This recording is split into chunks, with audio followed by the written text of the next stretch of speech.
Hello and welcome. My name is Emily Thorpe from happyworkingmum.com and I'm here to bring you a video on sticking to your goals for the whole year. Keeping motivated, keeping on going on those New Year's resolutions, because I know what it's like. You start off with all this enthusiasm and gusto on the 1st of January and now we're in the second week of February and it can all start to wane and I don't know, can't be bothered sort of feeling come into it. So I'm here with 9 top tips on how to stick to your goals and stay motivated for the whole year. Okay, so tip number 1 is think of a big why. Okay, so this is your reason for your New Year's resolution or your goal, whatever it might be, and it can either be a moving towards reason or a moving away from, a pleasure reason or a pain reason. So for me, I'd like to get a bit fitter and lose a bit of weight. So my pleasure reason could be, oh, I'm going to feel amazing on the beach, you know, in my skimpy costume, you know, I'm going to look fantastic.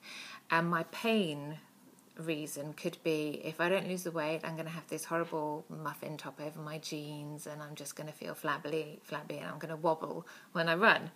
So find out your big why. You know, it could be your goal might be to spend more time with your children, and you could think about the connection you're going to have and the fun you're going to have together, or it could be to save some money ready for Christmas next year, or to do something nice or go on holiday. So you can imagine all the amazing things you're going to do with the money, or you could think how awful you felt previously when you didn't have any money. So pleasure and a pain. So think of a big why using pleasure and pain. So that's number 1. Number 2 is to make it a multi-pronged attack. And I mean, go at it from every angle, okay? So it's not just about, you know, so for me, for getting fit, it's not about just going to the gym. It's about thinking about my food. It's about watching the right programs. You know, if you find yourself, if you want to get fit like I do, then make sure you're watching videos with healthy people in, and make sure you hang around at work. You know, imagine if you're in a canteen or a restaurant or whatever with your work colleagues, and normally you would sit with the people who have like a latte and a muffin. Imagine then if you went and sat with the kind of guys who are having salad and a green tea. There's no way you could sit comfortably with your latte and your muffin with them. You'd feel a bit like, oh dear. So hanging out with the right kind of people, that also impacts your resolve. You know, it makes you feel, yes, I can do this. Okay, so a multi-pronged attack. So think of how as many ways as possible to go for it to get it, like have images. Well, we'll come on to images in a second. So that's number 2. Number 3, so images here. You'll have a vision board. Okay, so I've been doing mine for a little while, but I'm sort of finished it off today. So I'm going to just show you my vision board. So here we go. It's got a whole load of stuff because it's for the whole year and beyond. But can you see I've got this picture of this amazing woman here looking fit, healthy, strong. I've got words power, just words that mean stuff to me. And just things I want to do. You know, I want to go to Paris this year. We're going to do this canal trip in a canal boat. And have your vision board. So cut out pictures that you love, cut out words that you love. Even images, it might not be somewhere you're going, but it evokes a feeling in you. And have it somewhere so that when you wake up in the morning, you can see it. You know, I'll wake up and I'm going to look at that body and go, oh, yes, I want that. What can I do? And then I'm not going to go straight to the fridge and have something bad to eat because I've got that image in my head. So use a vision board. That's a great way to reinforce your dreams and goals. So that's number 3. Make sure it's exciting as well. Number 4, write your goal down. There was some study in Harvard or something that if you write your goal down, you're more likely to succeed. So I have a little card here and I write down my goal, and it's important that you write it in the present tense. So I've put, it's the 20th of December 2015 and I'm so happy and grateful now that and then I've put all the few things that I want to do, like have 8 gorgeous mums on my 6-month program. I'm now a slim and sexy size 10, etc, etc. So I write it down and keep it in your back pocket. I've had to do a couple of these because I keep sticking them in the wash and then I find them sort of disintegrated in little bits. So keep it in your back pocket so that you can get it out and read it several times a day. So that reinforces it as well. That's number 4. So number 5, make sure you timetable time to pursue your goal. Okay, so I watched an episode of West Wing. I know everyone else has watched West Wing about 20 odd years ago, but we're watching West Wing now. And there was a bit where Leo, well, anyway, it doesn't matter who he was, he came in, he says, we've got 365 days to make a difference. And while he was having this meeting, people kept called away for the stuff that was going on. And that, for a mum, that is so what life is like. Stuff is going on all the time, you know, kids coming in, Mum, can I have this? Washing machine, ironing, cooking, there's just stuff going on all the time.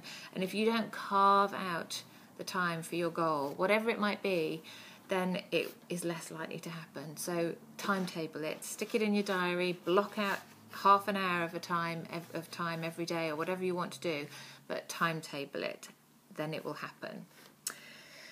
Number 6, accountability. So this is kind of a bit like I was saying about sitting with the healthy people. If you get yourself a buddy or get someone who's accountable, and I've done this before with the kids when I was like, my goal's like, I'm not going to shout so much, okay? So I say to them, Mummy is not going to shout at you this whole year, week, month, whatever it is.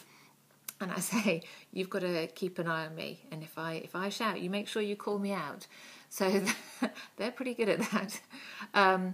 Get an accountability buddy for fitness. You could say to someone, I'm going to get fit, I'm losing weight, da-da-da, would you want to do it with me?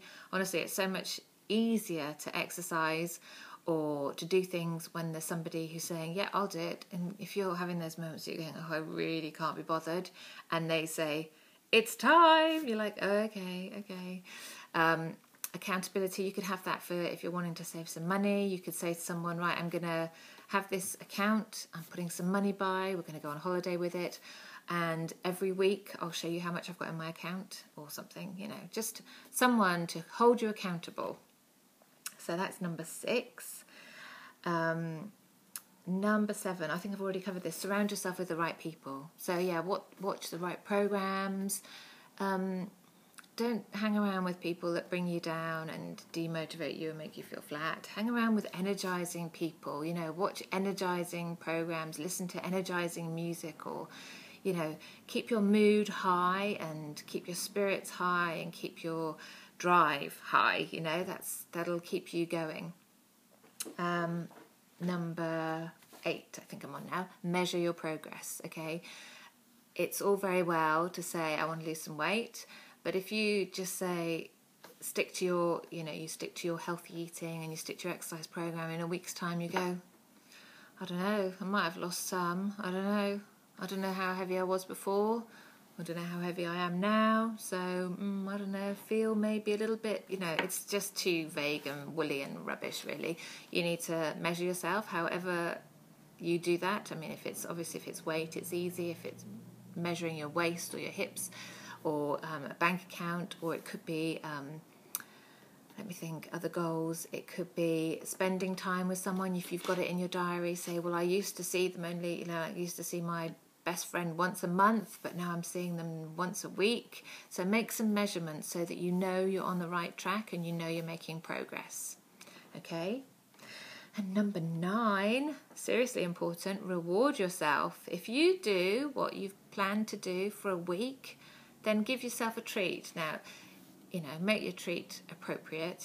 Don't eat 2 tubs of Haagen-Dazs if you're trying to lose weight, but do something nice. You know, have a foot massage or go for a lovely walk on the beach or whatever it is. But treat yourself and acknowledge that you've done really well, because I know until you get that momentum going, it can be a bit like, oh, nothing's happening, or I can't tell any difference, or it's not, you know, I'm not making any moves on my goal and I really want to make some progress. So every little thing, measure it and then reward yourself, okay?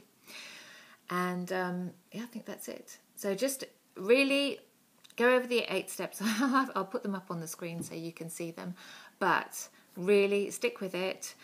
You can do it. We've got 321 days left in the year, and this could be the best year ever if you stick to your goals and get those amazing results. And just to say, if you want any help with any of this, please feel free to email me. We can set up a little discovery session, and it's like an hour of just chatting, and I'll give you some help and listen to you and get you moving forwards. Okay, I hope you've enjoyed this video, and I look forward to hearing about all your goals and successes. Okay, take care. Bye for now.